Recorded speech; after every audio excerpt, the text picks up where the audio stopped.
지난 주말 김정은이 극초음속 미사일 시험을 직접 지휘하며 내뱉은 한마디가 내 관심을 끌었다. 최근 지정학적 위기와 복잡한 국제 정세, 이 표현은 단순한 수사가 아니었다. 그는 구체적으로 무엇을 지적하고 있었을까?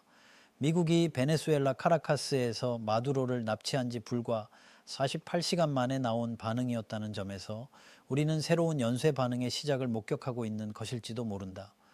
수십 년간 이 지역의 군사적 균형을 관찰해온 입장에서 나는 하나의 패턴을 발견한다. 큰 나라들이 작은 나라를 상대로 벌이는 일이 다른 작은 나라들의 생존 전략에 어떤 영향을 미치는지에 대한 패턴 말이다. 베네수엘라에서 일어난 일은 북한에게 단순한 국제 뉴스가 아니었다. 그것은 자신들이 직면할 수 있는 미래의 시나리오였고, 따라서 즉각적인 대응이 필요한 현실적 위협이었다. 이것이 바로 오늘날의 지정학적 시스템이 작동하는 방식이다. 한 지역에서 벌어진 사건이 지구 반대편의 행동 양식을 결정짓는다. 거리는 더 이상 완충 격화를 하지 않는다. 모든 것이 연결되어 있고 모든 선례가 다른 곳에서 재현될 가능성을 내포하고 있다. 북한의 입장에서 베네수엘라 사건을 어떻게 해석했을지 생각해보자. 마두로는 독재자였지만 그래도 주권 국가의 수반이었다. 그가 자국 영토에서 자신의 거주지에서 외국 특수부대에 의해 납치되어 적국의 감옥에 수감되었다. 이는 기존 국제법의 틀을 완전히 무너뜨리는 사건이었다. 더 중요한 것은 이러한 행위가 국제사회로부터 실질적인 제재나 응징을 받지 않았다는 점이다. 김정은이 핵 억지력 확대를 언급한 것은 이런 맥락에서 이해되어야 한다. 그는 베네수엘라의 운명이 언젠가 자신에게도 닥칠 수 있다고 계산했을 것이다. 마두로와 자신의 차이점은 무엇인가? 핵무기다. 마두로에게는 핵무기가 없었고 김정은에게는 있다. 이 차이가 결정적이었다는 것이 그의 결론이었을 것이다. 여기서 우리가 놓치기 쉬운 부분이 있다. 북한의 이번 미사일 시험은 단순히 기존 억지력을 확인하는 차원이 아니었다. 이것은 새로운 현실에 대한 적응이었다. 트럼프 2기 행정부가 보여준 베네수엘라에서의 행동 양식은 기존의 예측 가능한 패턴을 벗어났다. 국제법이나 다자주의적 절차를 거치지 않고도 직접적인 군사행동이 가능하다는 것을 증명했다. 이것이 중요한 이유는 북한과 같이 지정학적으로 고립된 국가들의 계산법이 근본적으로 달라졌기 때문이다. 과거에는 외교적 압박, 경제 제재, 그리고 마지막 수단으로서의 군사적 위협이라는 단계적 압박이 있었다. 하지만 베네수엘라 사건은 이런 단계를 뛰어넘을 수 있다는 것을 보여주었다. 그렇다면 북한은 어떤 선택지에 직면해 있을까? 첫 번째는 더욱 강력한 억지력을 구축하는 것이다. 이번 극초음속 미사일 시험이 바로 이에 해당한다. 두 번째는 중국이라는 보호막에 더욱 의존하는 것이다. 세 번째는 역설적이게도 미국과의 직접적인 협상 테이블로 돌아가는 것이다. 하지만 여기에는 함정이 있다. 중국의 보호막도 절대적이지 않다는 점이다. 만약 미국이 베네수엘라에서와 같은 방식으로 북한에 접근한다면 중국이 실제로 어느 정도까지 북한을 보호할 의지가 있을지는 불분명하다. 특히 미중 관계가 전략적 경쟁 국면에 있는 현 시점에서 북한 문제로 인해 중국이 미국과 직접적인 군사 충돌을 감수할 가능성은 높지 않다. 이는 북한으로 하여금 자체적인 억지력에 더욱 의존하게 만든다. 극초음속 미사일은 이런 맥락에서 전략적 가치를 갖는다. 기존의 탄도미사일과 달리 극초음속 무기는 요격이 매우 어렵고 예측 불가능한 궤도로 비행할 수 있다. 이는 선제 공격을 시도하려는 상대방에게 상당한 불확실성을 안겨준다. 김정은이 이번 시험을 매우 중요한 기술 과제라고 표현한 것도 이런 맥락에서 해석될 수 있다. 이것은 단순히 기술적 진보가 아니라 변화하는 지정학적 환경에서의 생존 전략이었다. 베네수엘라에서 벌어진 일이 북한에게는 하나의 경고였고 이에 대한 응답이 필요했다. 그런데 여기서 우리가 간과해서는 안 될 또 다른 차원이 있다. 북한의 이런 반응이 역설적으로 한반도 전체의 안보 딜레마를 심화시킬 수 있다는 점이다. 북한이 억지력을 강화할수록 한국과 일본은 더욱 강력한 방어 체계를 구축해야 한다는 압박을 받게 된다. 이는 결국 지역 전체의 군비 경쟁을 촉발할 수 있다. 더욱 심각한 것은 이런 군비 경쟁이 실제 군사적 충돌의 가능성을 높일 수 있다는 점이다. 모든 당사자가 먼저 공격받지 않기 위해 더 강력한 무기를 개발하지만 결과적으로는 모든 사람의 안전이 더욱 위험해지는 역설적 상황이 발생한다. 한국의 입장에서 보면 이런 상황은 특히 복잡한 딜레마를 만들어낸다. 북한의 군사력 증강에 대응하기 위해 자체적인 방어 능력을 강화해야 하지만 동시에 북한과의 대화 가능성도 열어둬야 한다. 이재명 대통령이 최근 중국에서 북한 핵 동결을 대가로 한 보상안을 제시한 것도 이런 맥락에서 이해될 수 있다. 하지만 북한의 계산법이 베네수엘라 사건 이후 근본적으로 바뀌었다면 기존의 대화 공식도 재검토되어야 할 수도 있다.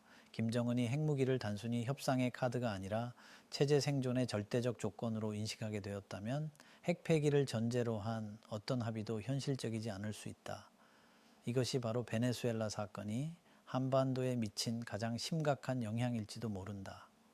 북한이 핵무기를 포기할 가능성 자체가 구조적으로 더욱 어려워졌다는 점이다.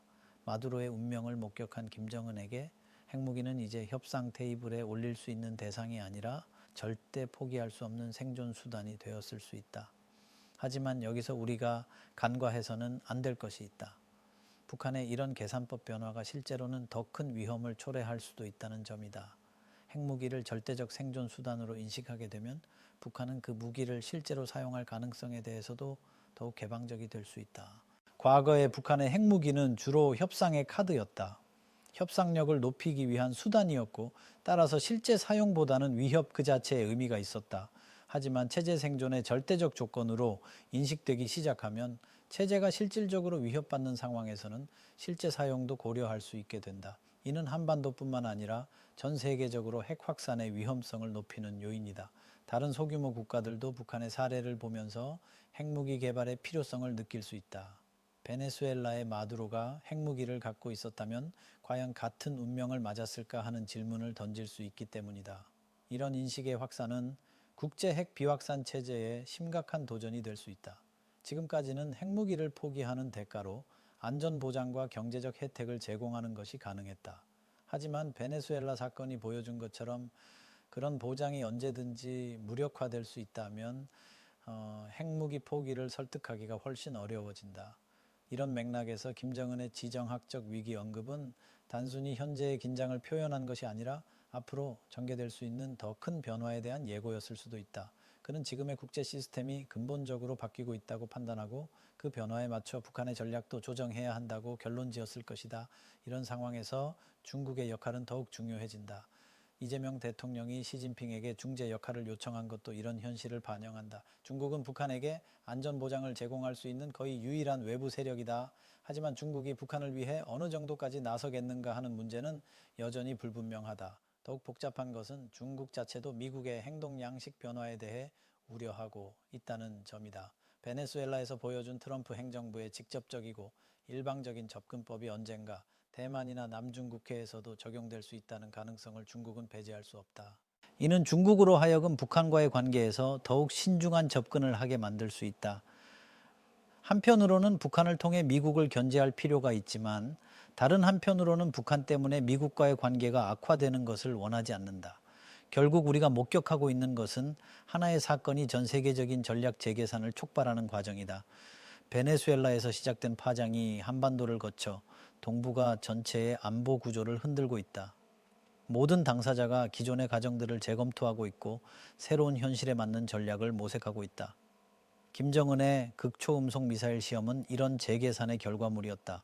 그는 변화된 국제 환경에서 북한의 생존을 위해 필요한 최소한의 조치를 취한 것일 수도 있다. 문제는 이런 조치들이 모여서 만들어내는 전체적인 역학이 모든 관련국의 안전을 오히려 더욱 위험하게 만들 수 있다는 점이다. 여기서 한 가지 더 주목해야 할 것은 타이밍이다. 북한의 미사일 시험이 이재명 대통령의 중국 방문 바로 직전에 이루어졌다는 사실 말이다. 이것이 우연의 일치일 가능성은 낮다. 북한은 한국 대통령이 중국에서 무엇을 논의할지 예상하고 있었고 그 논의의 프레임을 자신들에게 유리하게 설정하려 했을 것이다. 이재명이 시진핑과 만나서 북한 핵동결 방안을 제시하기 전에 김정은은 이미 자신의 입장을 분명히 했다.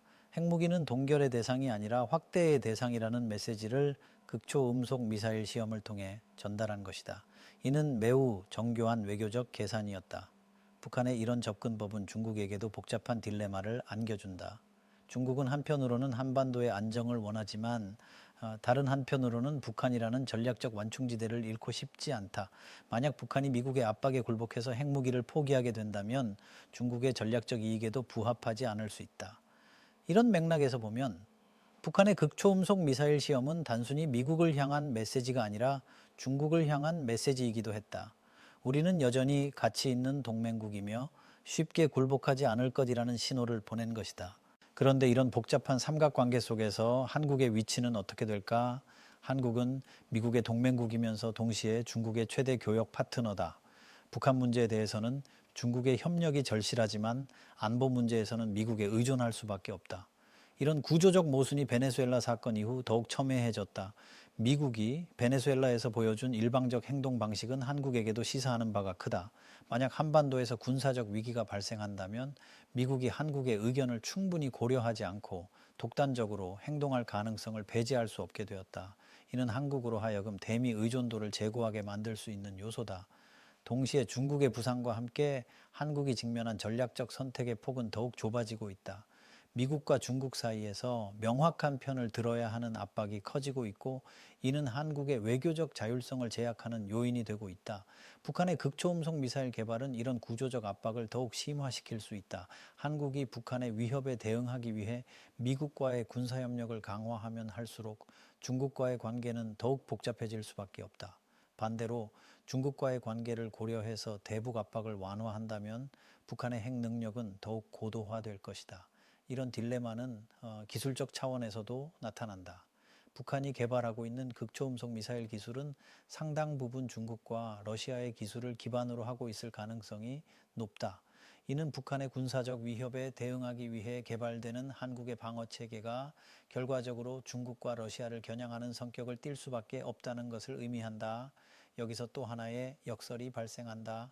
북한의 위협이 커질수록 한국은 더욱 강력한 방어 체계를 구축해야 하지만 그런 방어 체계는 중국과 러시아에게도 위협으로 인식될 수 있다. 이는 한국이 원하지 않는 군비 경쟁에 휘말릴 가능성을 높인다. 베네수엘라 사건 이후 이런 구조적 모순들이 더욱 선명하게 드러나고 있다. 큰 나라들 사이의 경쟁이 심화되면서 작은 나라들이 중립을 유지하기가 점점 어려워지고 있다. 모든 선택이 어떤 식으로든 큰 나라들 중 하나를 지지하거나 반대하는 의미를 갖게 된다. 김정은이 극초음속 미사일 시험을 통해 보여준 것은 이런 현실에 대한 나름의 대응이었다. 그는 큰 나라들 사이의 틈바구니에서 살아남기 위해서는 자체적인 억지력이 필수적이라는 결론에 도달했을 것이다. 마두로의 운명이 그에게 준 교훈은 명확했다. 약한 자는 언제든지 희생양이 될 수 있다는 것이었다. 앞으로 몇 달간 우리가 지켜봐야 할 것은 이런 연쇄 반응이 어떻게 전개될 것인가 하는 문제다. 북한이 추가적인 무력 시위를 할 것인가? 한국과 미국이 이에 어떻게 대응할 것인가? 중국이 실제로 중재자 역할을 할 의지와 능력이 있는가? 특히 주목해야 할 것은 북한의 다음 행보다. 극초음속 미사일 시험은 아마도 일련의 무력 시위 중 첫 번째일 가능성이 높다. 북한은 베네수엘라 사건을 통해 학습한 교훈을 바탕으로 자신들의 억지력이 충분히 강력하다는 것을 지속적으로 증명하려 할 것이다. 이는 한반도의 군사적 긴장이 앞으로 몇 달간 지속적으로 높아질 수 있다는 것을 의미한다. 북한의 무력 시위가 계속될수록 한국과 미국도 그에 상응하는 대응을 할 수밖에 없을 것이다. 이런 상호작용이 만들어내는 긴장의 고리는 쉽게 끊어지지 않을 것이다. 더욱 우려스러운 것은 이런 긴장이 실제 충돌로 이어질 가능성이다. 모든 당사자가 상대방의 의도를 정확히 파악하지 못한 채로 군사적 대응을 강화하다 보면 작은 오해나 실수가 큰 재앙으로 이어질 수 있다. 베네수엘라 사건이 만들어낸 새로운 국제 환경에서는 이런 위험성이 더욱 커졌다. 그렇다면 이런 악순환을 끊을 방법은 없을까? 이재명 대통령이 제시한 단계적 비핵화 방안이 하나의 대안이 될 수 있을지도 모른다. 하지만 북한의 계산법이 근본적으로 바뀐 상황에서 기존의 접근 방식이 여전히 유효할지는 의문이다. 중국의 역할이 여기서 결정적이 될 수 있다. 만약 중국이 북한에게 확실한 안전 보장을 제공할 수 있다면 북한이 핵무기에 대한 의존도를 줄일 가능성도 있다. 하지만 중국이 그런 수준의 보장을 제공할 의지가 있는지, 그리고 그런 보장이 실제로 효과적일지는 불분명하다. 결국 우리가 직면한 근본적인 문제는 힘의 균형이 급격히 변화하는 시대에 어떻게 안정을 유지할 것인가 하는 것이다. 기존의 국제법과 제도들이 무력화된 상황에서 새로운 형태의 질서를 만들어야 하는 과제가 우리 앞에 놓여 있다. 이 모든 질문들의 답은 궁극적으로 하나의 더 큰 질문으로 수렴된다. 기존의 국제법과 다자주의적 질서가 무너진 상황에서 작은 나라들은 어떻게 생존할 것인가? 베네수엘라의 마두로는 하나의 답을 제시하지 못했고 그 결과를 우리 모두가 목격했다. 김정은은 다른 답을 찾으려 하고 있고 그 과정에서 극초음속 미사일이라는 카드를 꺼내든 것이다. 하지만 이것이 과연 지속 가능한 해답일까? 모든 작은 나라가 핵무기를 개발해야만 안전을 보장받을 수 있다면 그런 세계는 결국 모든 사람에게 더 위험한 곳이 될 것이다. 우리는 지금 그런 세계로 향해 가고 있는 것일까? 아니면 새로운 형태의 안정을 찾을 수 있는 길이 있을까? 답은 앞으로의 선택들이 만들어낼 것이다.